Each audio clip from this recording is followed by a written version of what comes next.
जय हिंद साथियों।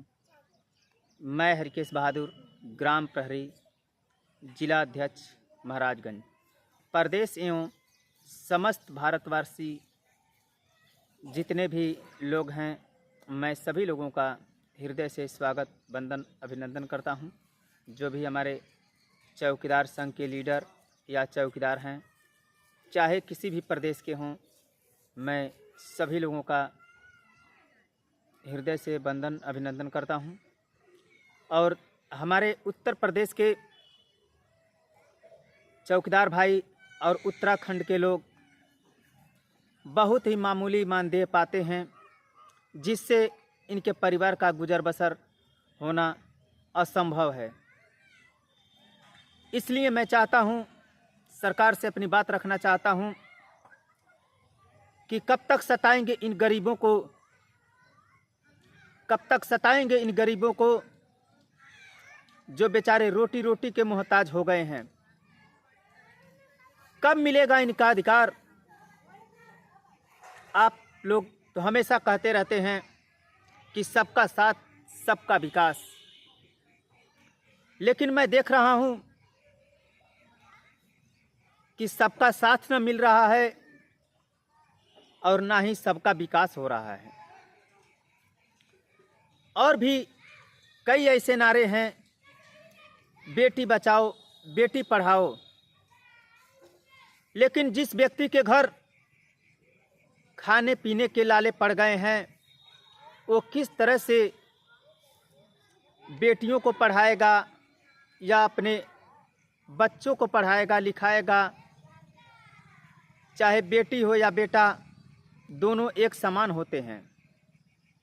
मैं नहीं मानता इसमें कोई अंतर, लेकिन इन लोगों को पढ़ाने लिखाने, इनके परवरिश के लिए बहुत हमारे ग्राम प्रहरी चौकीदार भाई हैं जो रोजी रोटी की समस्या खड़ी हो गई है इनके सामने।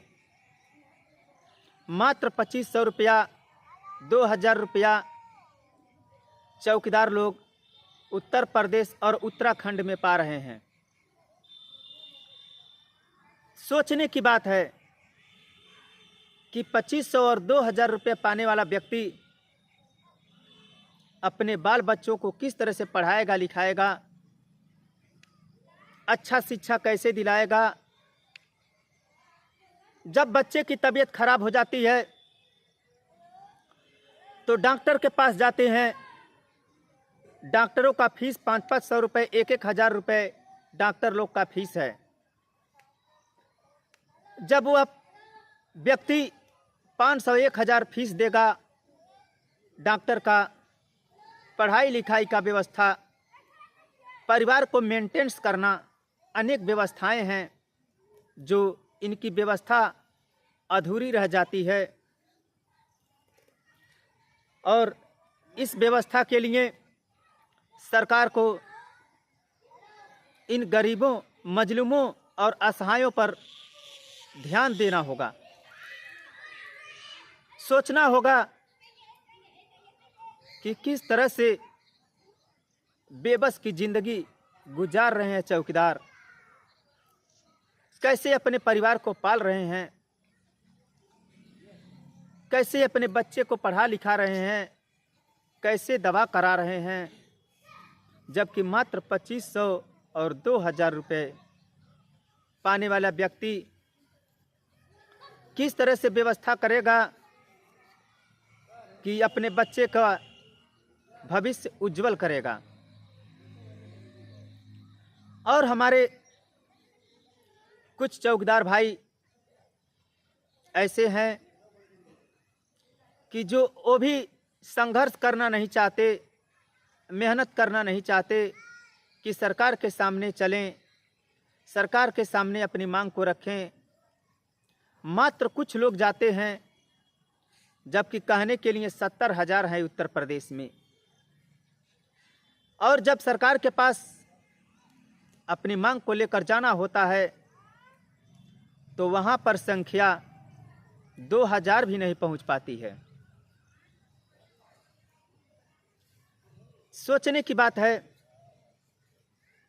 कि मात्र कुछ व्यक्ति किस तरह से सबके लिए लड़ाई लड़ेंगे, कितना संघर्ष करेंगे, जबकि 2500 रुपया वो भी पाते हैं, हम भी पाते हैं, हमारे समस्त चौकीदार भाई 2500 रुपया उत्तर प्रदेश के लोग पाते हैं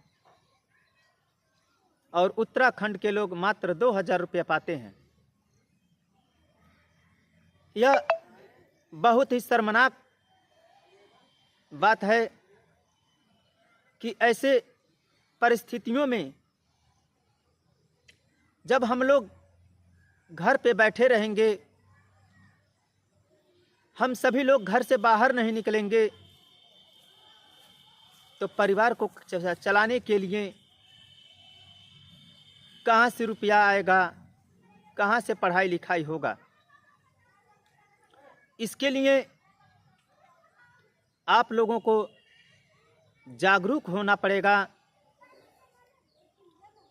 और एकता बनाकर जहाँ कहीं भी धरना रखा जाए, मीटिंग रखा जाए या सरकार के समक्ष जहाँ भी अपनी बात रखी जाए, 70,000 चौकीदार में से कम 50,000 लोग वहाँ पर पहुँचने की कृपा अवश्य करें,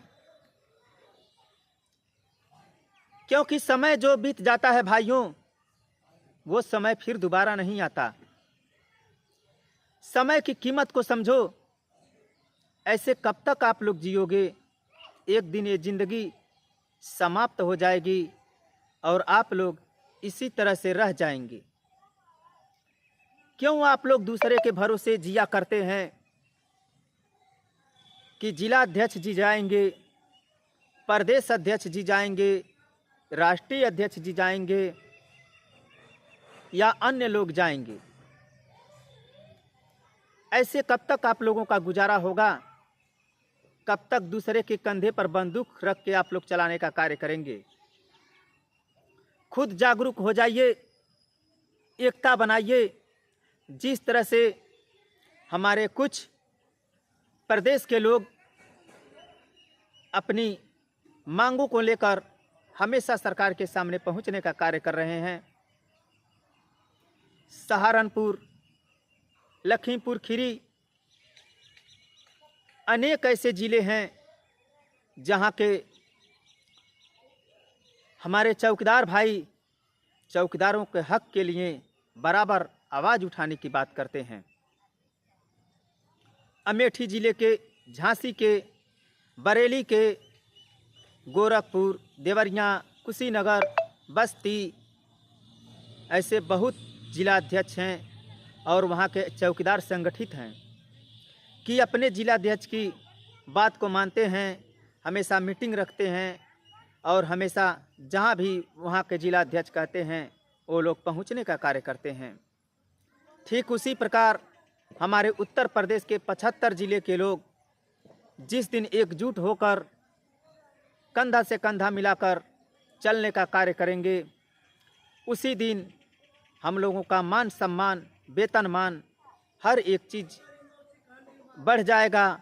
तब आप लोग अपने घर में खुशियाँ मनाएंगे, जश्न मनाएंगे और इस तरह से आप लोग चुपचाप घर पे बैठ जाने से कोई काम होने वाला नहीं है।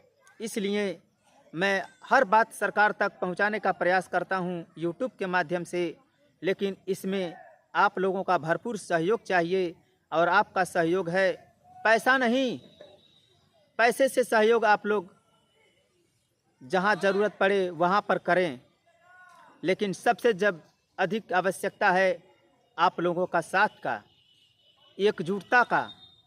जब आप लोग एकजुट होकर कंधा से कंधा मिलाकर भाई का साथ देंगे, उसी दिन आप लोग का मांग पूरा होगा। इन्हीं सभी बातों के साथ मैं अपने वाणी को विराम देता हूँ। जय हिंद।